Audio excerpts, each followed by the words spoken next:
mukomeje gutega amatwi radiyo ijwi ry'Amerika.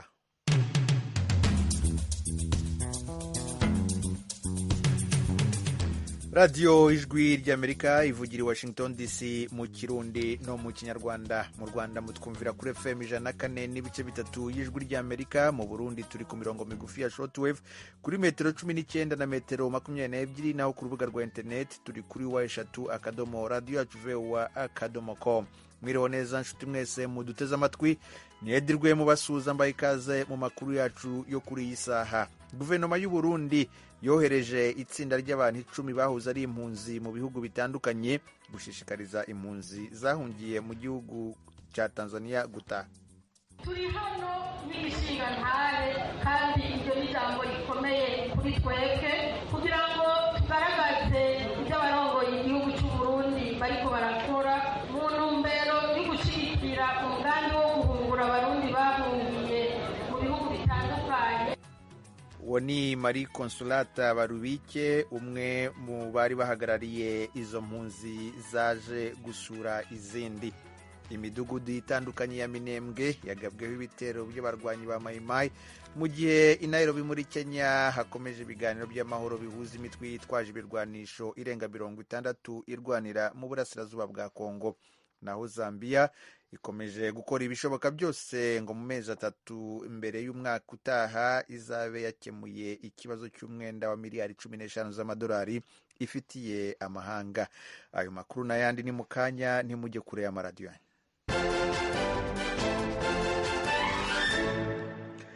Amakuru yacu tuyahere ku makuru avugwa hirya no hino ku isi. Umuryango utegamiye kuri leta Walking Borders wasabye Espanye kudasubiza muri Nigeria abantu 3 bakuwe mu bwato butwara peteroli bwari buvuye muri Nigeria bwerekeza muri Espanye. Inkuru twateguriwe na Fidel Niyongabo.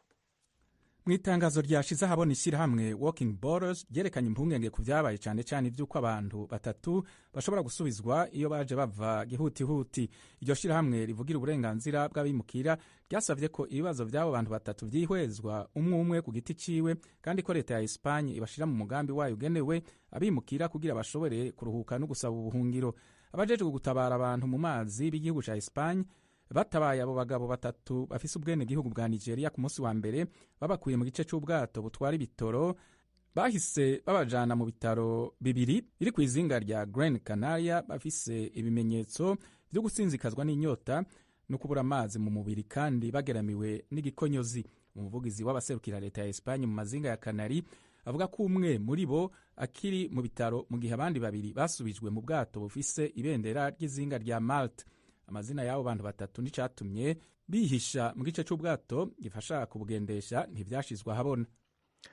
Mu gihugu cya Zambia leta irimo irakora ibishoboka byose kugira ngo izabe yakemuye ikibazo cy'umwenda ifitiye amahanga mu mezi 3 ya mbere y'umwaka w'ibihumbi 2023. Ni deni rigera kuri miliyari 15 z'amadolari. Ni inkuru nanone dusomerwa na Fidel Niyongabo.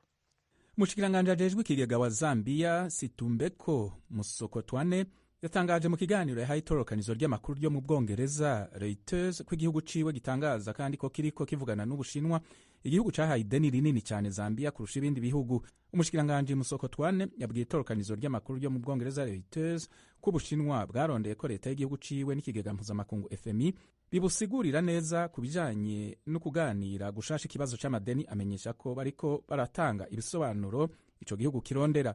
Zambia yarananiwe kuriha amadeni ifitiye amakungu mu mwaka wa 2020. Muri iki gihe leta y'ico gihugu yashitse ku butegetsi mu mwaka uheze, yararondeye gusubira kuganira ikibazo c'ingurane zaco hamwe no gusubira kunagura ubutunzi bwasinzikajwe no gusesagura amafaranga vyibonekeje kuri leta y'imbere yaho hamwe n'ingaruka z'ikiza ca COVID-19. Mu kwezi k'umunani ikigega mpuzamakungu c'amafaranga FMI caremeje umuriyaridi n'imiliyoni 300 y'amadolari umugambi w'ingurane y'imyaka 3 igenewe gufasha Zambia gusubira gutunganya gushasha ivyerekeye amadeni yayo, ivuga ko agera ku miliyaridi 14 n'imiliyoni 870 z'amadolari mu mpera z'ukwezi kwa gatandatu k'uyu mwaka w'ibihumbi 2020. Arakoze Fidel Niyongabo utugejejeho amakuru avugwa hirya no hino ku isi. Tubibutsa ko mukomeje gutega amatwi radiyo ijwi ry'Amerika ivugira i Washington DC mu Kirundi no mu Kinyarwanda.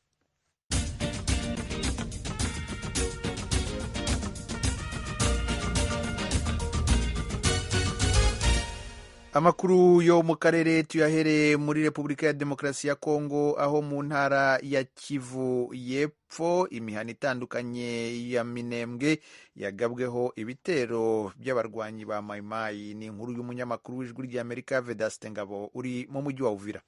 Ruvuzangoma Senkade, umuyobozi wa societe civile mu Minembwe, mu itangazo yasuye kuri wa gatatu ari Nairobi mu biganiro by'amahoro, yagaragaje yuko bahangayikishijwe n'uburyo imihana yabo yatewe kandi bari mu biganiro byo gushaka amahoro.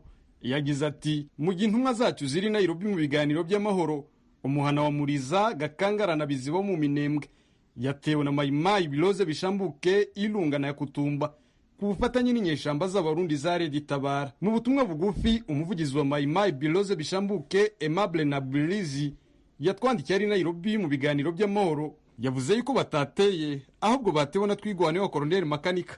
Yagize ati, none kuwa gatatu saa 11 za mu gitondo lokalite ya Bigaragara yibasiwe ku nshuro ya 7 n'ibitero by'inyeshamba za twigwane wa Makanika, kandi Biloze Bishambuke iri mu biganiro by'amahoro. Binyuze ku rubuga rwa Twitter rwa twigwaneho, yemeza yuko Mai Mai, Biloze, Bishambuke na Tabara bateye imihana y'abanyamurenge ya Gakangara na Muriza mu gihe intumwa zabo ziri mu nzira zijya Nairobi mu biganiro by'amahoro. Iyi mihana yagabweho ibitero n'abo bagwanyi ba Mai Mai bafatikanyije n'inyeshamba z'abarundi za Tabara zari zivuye Rugezi na Byarere, ni Gakangara, Muriza, Biziba ndetse no Kuimiko. Amakuru ava muri imwe muri iyo mihana yatewe avuga yuko ari abantu 6 bakomeretse, mu gihe umubare w'abapfuye utaramenyekana kuko imigwano ikirimo. Semoro Karaha ni umuyobozi gakondo wo mu Minembwe, atangazwa n'uburyo izi nyeshamba zimwe ziri mu biganiro byo guhagarika intambara, izindi nazo zirimo kwica abaturage mu Minembwe. Bikurikirana n'abantu bahane wacu bagiye ku kibazo cy'imishikirano, bakaba baragiye muri Nairobi, barara bashitse n'abandi bakiri mu nzira batarashika, aduye akaduturuka impande zose yateye, yisha abantu, yateye abaturage mu mihana, yisha abantu. Iryo jambo tukavuga ngo iriya nama ya Nairobi, iriya mishikirano ifatikanyije abaperezida b'ibihugu, tukabona kuko nta musaruro twebwe twayibonyemo wo kuvuga ngo hari icyizere twoyigiraho. Byari ngombwa kuko abantu bahindura biriya byicaro biri mu kuja Nairobi, bikaza ino habera imirwano. Abaturage batuye mu Minembwe biganjemo abanyamurenge barasaba ko ibi biganiro bya Nairobi byarangiza ibitero ndetse n'imvugo z'ivangurwa zibakorerwa. N'ivangura amoko rigenda rireba ivangura ry'amoko, ngo ntibashaka ubwoko, n'ubu mbaye mvuga, n'ubu amazu yahiye, n'ubu abantu bari ku misozi, n'ubu kandi leta iraha ibyumva ibirangiza nayo kwirarangiza uko ibintu bimeze mu misozi. Icyaduhereza umuti nuko leta yoshaka uburyo igakora umwanya wayo, igakora inshingano zayo, ikoze inshingano zayo zo kurinda abaturage n'ibintu byabo, ivyo byashoboka. So bwa mbere ibitero nk'ibi bigabwa mu Minembwe, imitwe yitwaje ibigwanisho iri mu biganiro byo gushaka amahoro. Vedaste Ngabo, ijwi rya Amerika, Uvira.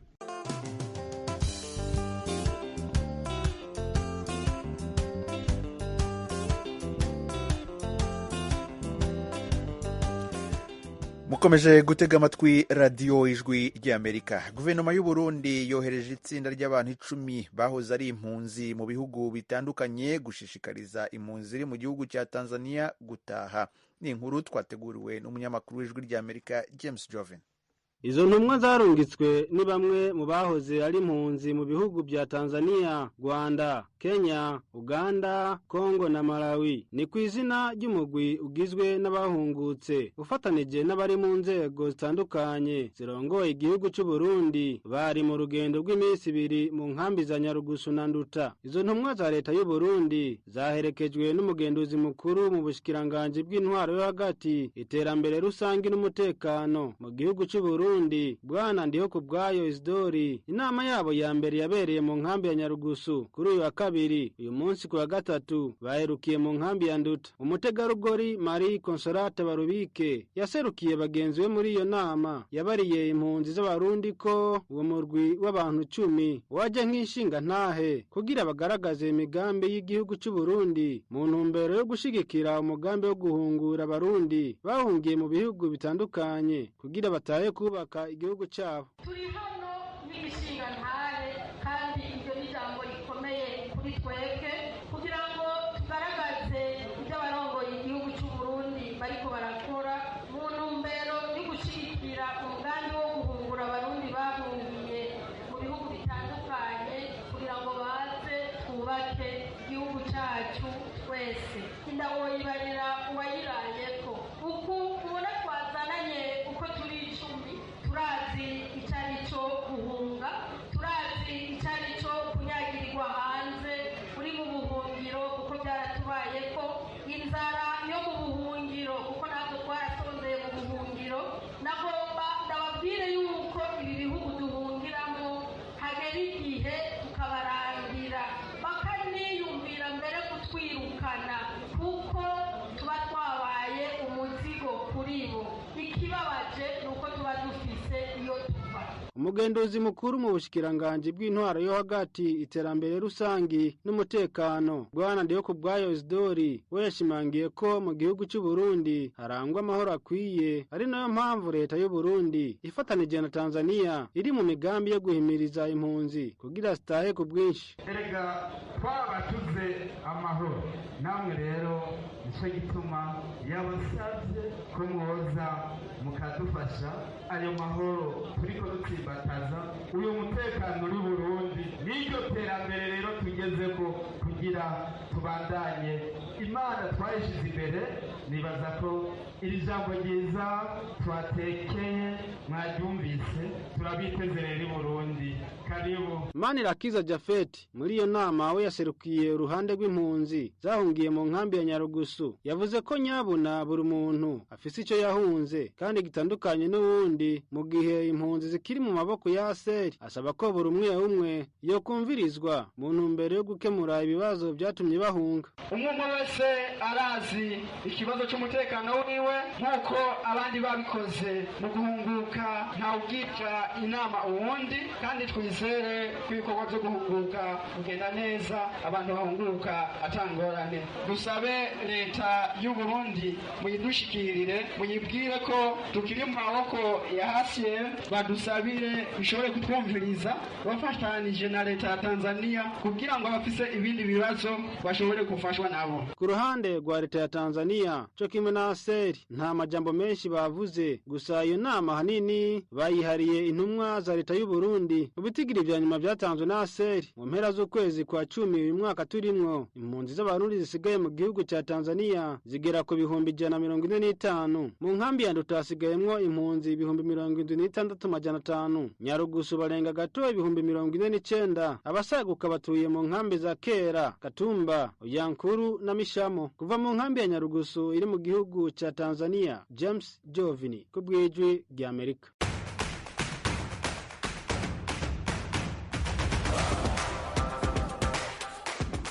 Ako kaziki murakamenyereye nakatubwira cyangwa se kaduteguza imikino y'igikombe cy'isi ikomeje mu gihugu cya Katari, hakinwa imikino ya nyuma yo mu matsinda. Muri studio ndi kumwe na mugenzi wanjye Fidel Niyongabo. Uyu munsi harakinwa imikino yo mu matsinda D na C. Kugeza ubu ibintu bihagaze gute? Kugeza ubu inkino ziriko ziraba nizo mu mugwi D, aho Ubufaransa buriko bukina na Tunisia, Australia nayo ikina na Denmark ku munota wa 55. Muri izo nkino zombi biracari ubusa ku bundi. Muri izo nkino rero Ubufaransa birazwi buza bufise amanota 7, buza bwarangije mu kibanza ca mbere. Australia ifise amanota 4, Denmark gushika ubu ifise 2 na Tunisia. Ibintu biracuguruye kuri iyi migwi itatu uretse Ubufaransa. Biza kuva uko ibizoba byavuye muri izi nkino ziriko ziraba bizoba byifashe. Nyuma y'uyu mukino harakurikiraho indi za gutangira mu masaha abiri. Ego ni mu mugwi C, aho Pologne iza guhura na Argentine, Mexique nayo ihure na Arabia Saudite. No mugwi uracuguruye kubera byaratangaje abantu benshi cyane mu rukino rwa mbere. Argentine yatsinzwe na Arabia Saudite, mu nyuma Argentine irashobora gutsinda Mexique.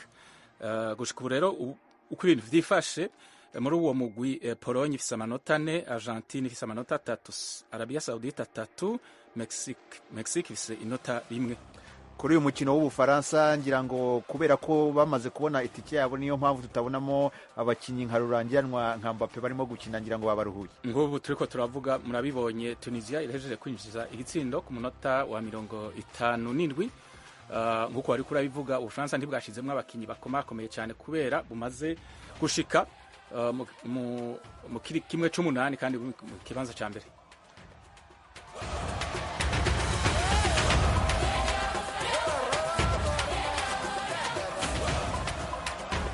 Arakoze Fideli Niyongabo utugejeho uko ibintu byifashe i Katari muri aya masaha. Ubu rero tubareke mukurikira ikiganiro bungabunga ubuzima dutegurirwa na mugenzi wacu Eugenia Mukankusi.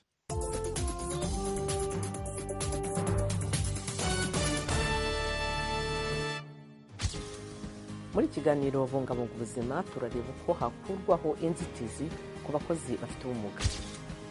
Umubirigikazi n'umunyarwandakazi icyarimwe umuhanzi Adele Monhem aradusangiza ku nkuru y'ibibazo yahuye nabyo n'icyizere nk'umuntu ugendana ubumuga. Keep watching over during sun. Izo hamwe n'izindi nkuru ni muri kiganiro bungabunga ubuzima mugitegurirwa n'Ijwi ry'Amerika. Ndabaramukije, ndi Eugenia Mukankusi, mbahaye ikaze mu kiganiro bungabunga ubuzima. Menya ibi bikurikira: abantu bafite ubumuga byibura 80% bafite imyaka yo gukora nta mirimo bafite mu bihugu bikiri mu nzira y'amajyambere. Mu bihugu hafi ya byose bikize, abantu babana n'ubumuga bafite ibyago byikubye inshuro 2 byo kuba batabona akazi ugereranije n'abadafite ubumuga nk'uko OMS bivuga. Imibare y'uyu muryango yerekana ko hari abantu barenga miliyoni 80 bafite ubumuga muri Afurika, harimo abafite ibibazo byo mu mutwe, abavukanye ubumuga n'abafite ubumuga bw'umubiri. Ababirebera hafi bavuga ko hari ibintu bituma abantu benshi bahezwa ku isoko ry'umurimo, harimo uko umuntu abonwa, kuko umuntu aba atarize amashuri asanzwe cyangwa se y'imyuga, no kutabasha kubona ibikoresho bifasha umuntu wamugaye nk'akagare k'abamugaye. ONU ivuga ko hari ibintu bitandukanye nko gukura kw'abantu, kutabona ibyo kurya bihagije, ubushyamirane n'indwara bizagira uruhare mu kongera umubare w'abantu bafite ubumuga mu bihe bya hafi. Ukwezi kwahariwe gukangurira ibijyanye no guha akazi abantu bafite ubumuga mu gihugu kwizihizwa muri Leta Zunze Ubumwe za Amerika buri mwaka mu kwezi kwa 10 kugira ngo hemezwe uruhare n'inyungu ziri mu gushyira abamugaye ku isoko ry'umurimo.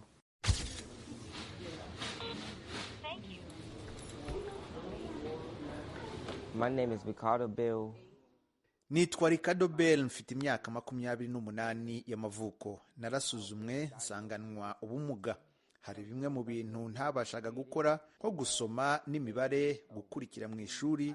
Sinakundaga kujya ku ishuri. Ubwo Ricardo yasozaga amasomo ku ishuri ryisumbuye rya River Trace i Washington DC, abarimu begereye nyina umubyara bifuzaga ko Ricardo yandikwa muri porogaramu z'ikigo gishinzwe guteza imbere abafite ubumuga DDA n'iz'ikigo gishinzwe gahunda zo kubinjiza mu buzima busanzwe RSA. Madamu Bitman yari umwe mu barimu be kandi yamujurije ibyangombwa bijyanye no kwinjira muri DDA. Ikigo DDA gifasha abaturage bafite ubumuga bwo mu mutwe kubona ibyo bakeneye ngo babeho mu buryo bubahesha agaciro aho batuye. RSA yo yibanda ku bijyanye n'imirimo. Ibyo bigo byombi bihuriye mu rugaga rwa Washington DC rurebererwa na Department ishinzwe serivisi zigenewe abafite ubumuga DDS. Dufite abantu bakurikirana aya mashuri yose kugira ngo bamenye abantu bafite ubumuga, kugira ngo tubahe ibyo twita serivisi zibategura kujya mu mirimo, zigizwe na gahunda zitandukanye zifasha abanyeshuri kwitegura guhirwa n'ubuzima bwa nyuma y'amashuri yisumbuye n'amahugurwa cyangwa imirimo bajyamo nyuma y'amashuri yisumbuye. DDS yafashije Ricardo kwinjira mu kigo Galaxy Healthcare Solutions gifasha abanyeshuri gutegura gutegura imyirondoro yabo, kikabahugura ku buhanga mu by'ibizamini mvugo no gushakisha akazi. Ubu afite akazi ahantu habiri kandi nta byishimo birenze ibyo kuri we. The thing I'm really proud of is making my own money. Ikintu kintera ishema rwose ni ugukorera amafaranga yanjye bwite. Ntawe nkigombera gusaba icyo ari cyo cyose. Mbere y'uko ntangira akazi ntacyo nari mfite cyo gukora, nagumaga mu nzu gusa. Ni porogaramu yungukira buri wese. Ricardo, nyina umubyara, ndetse n'abakora ku iguriro ry'ibicuruzwa by'umwimerere rya nyina. Ricardo does a little bit of everything, he helps customers. Ricardo akora hafi buri kimwe, afasha abakiriya, akabapfunyikira byinshi mu bicuruzwa bahashye, akora isuku cyane. Ni umuntu ushinzwe isuku hano kubera ko abizi cyane kandi abikwana ubushishozi. Ni n'umunyamurava. Iyo mbona Ricardo akora numva nezerewe kubera ko nashyizemo umuhate cyane kugira ngo abashe kubona umurimo. Ni iby'ingenzi kuri we ubwe no kuri njye. Hamwe n'imirimo yanjye ibiri numva narageze ku ntsinzi, kandi nifuza ko isi yose ibona ko meze neza. Ndishimye. Intego yanjye ni ugushinga resitora yanjye bwite. Nifuza ko ibintu bisakara hose. Ni porogaramu irimo guha abafite ubumuga ubushobozi bwo kugera ku nzozi zabo. Limane Osman ni perezida w'umuryango uharanira gufasha abafite ubumuga mu byo bakeneye mu mibereho yabo. Aratubwira ibindi mu bibera muri Nigeria. Major issues specific to disabilities in Nigeria will be ibibazo bikomereye abantu bafite ubumuga muri Nigeria ni ibintu nko kugera ku bikorwa remezo. Usanga abantu bagendera mu tugare bagorwa no kuzenguruka ibigo nderabuzima muri utwo tugare. Hanyuma ku batabona nabo bashobora kugorwa no kugenda mu gihe badafite abantu babona ngo babarandate. Nicyo kimwe n'abafite ubumuga bwo kutumva, nabo bagorwa no kubasha kuvugana n'abandi kiretse gusa bagendanye n'umusemuzi. Imyifatire kandi nayo ibigiramo uruhare. Icyo ntekereza cyakorwa mu kusana impinduka, aho gushimangira ko hagomba kubaho ijanisha runaka ry'abantu bafite ubumuga bahabwa imirimo, kubera iki utashyiraho uburyo butuma abafite ubumuga baba ba nyiri imirimo bakaba ba nyiri ubucuruzi? Muri ubwo buryo uba ushyizeho ibibakurura. Iyo uhaye abafite ubumuga ubushobozi bwo kugira ibigo by'ubucuruzi byabo bwite, aho ubutumye bishoboka ko babona abantu baza gukorana nabo, kandi imikoranire izagenda irushaho kuba myiza bihereye aho. Kandi uburyo bwo gukora ibyo ni ugushyiraho politiki zizaborohereza gutunga ibyo bigo by'ubucuruzi. Ibigo by'imari bigomba kuba bifite uburyo abafite ubumuga bagera ku mafaranga biboroheye kurusha abandi bantu. Hanyuma kandi ibigo bya leta bishobora kuborohereza kubona ubutaka mu buryo bworoshye kurusha abandi bantu, ku buryo niba bashaka gushinga ubwo bucuruzi bizaborohera. Mu gihe cyose tugumye ku murongo w'ubukene, ntitwabona ubushobozi bwo kubaka ubwo bucuruzi no kubahwa muri sosiyete cyangwa kubona serivisi z'ubuvuzi. Dukeneye uburezi buboneye. Ikibazo gikomeye cyane kiracyari ubujiji. Abantu ntibasobanukiwe mu by'ukuri n'icyo bivuze kwitwa ufite ubumuga, kandi icyo si ikintu kigoye kucyumva. Nubasha kubona ko imimerere yorohereje gusa isi kugendwa n'abiyita ko bashoboye, aho uzasobanukirwa ko abafite ubumuga batarimo gusaba byinshi.